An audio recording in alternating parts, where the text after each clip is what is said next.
The main vision for the ministry, from my perspective, is to go from policy to performance. So a lot has been said over the times on how we need to deliver for Nigerian people, for the economy, and we have a clear agenda under the 8-point agenda of President Bola Ahmed Tinubu.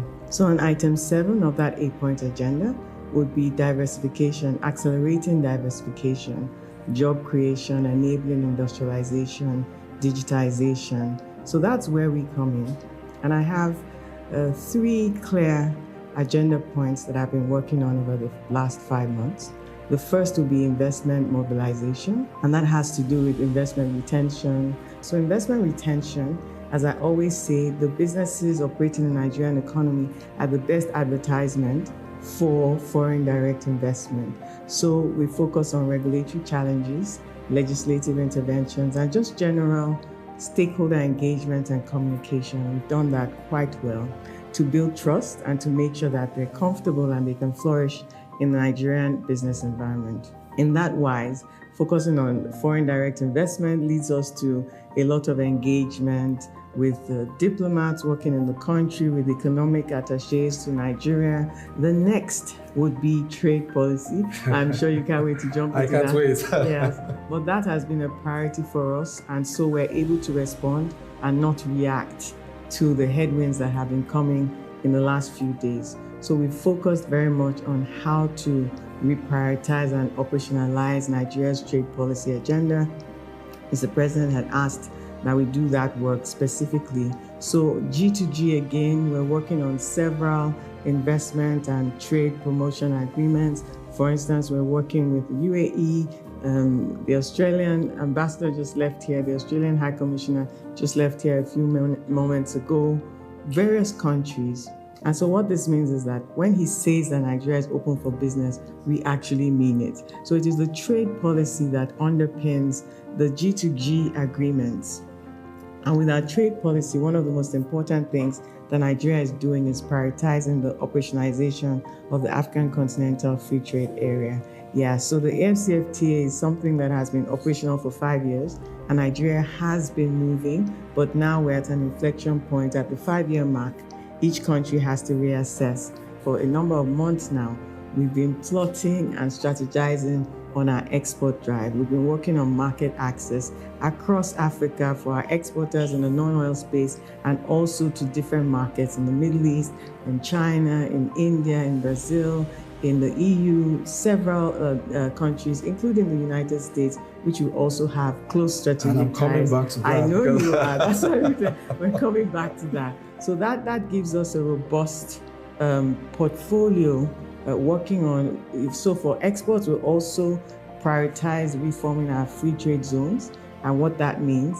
And you know that the AfCFTA itself is the largest free zone in the world, 1.4 billion people, a 3.4 trillion economy, and how Nigeria operationalizes that and optimizes that for Nigerians. So working with our stakeholders, with NACIMA, with other organized private sector, to equip Nigerian businesses to take advantage of that. So those are the 3 key priority areas: the investment mobilization, the trade policy reforms, and the export drive. And so why we were able to have a calm response to the 14% tariff is because, first of all, looking at our exports to the US, it's still mostly oil, and about 70% of that is under AGOA. But now this 14% speaks to non-oil exports in particular, although out of our whole bouquet of exports, only about 2% is non-oil exports. We also have big constituencies. Our second largest exports to the US would be fertilizer, followed by lead. But what you would also see is that when you see relatively other countries that also export fertilizer to the US, may have higher tariffs imposed on them. So by and large, even in the short term and with the 90-day moratorium, it's not looking too bad for Nigerian businesses. So Nigeria, with our leading role in Africa, are saying what is important for African businesses, particularly in the non-oil, is to focus on intra-African trade. We're currently at only about 17%, and you know the penetration level, the inter-regional trade of some of the other like EU or even Asia. And what we need to see is AFCFTA is built to produce about 50% by 2030. But that will only happen if all of us embrace the implementation of AFCFTA. So with the Central Coordinating Committee and the work that we're doing as digital trade champions, and I know you're coming to that, that is exactly how we're going to position Nigeria and Africa to take advantage. So trading goods is one area, trading services is another area. The need for trade facilitation, customs talking to each other, standards, market access. So that's one area that we've been prioritizing for the last 5 months. So this is just an imperative to do more of what we're already doing, and then making sure that we're opening market access for Nigerian businesses across regions.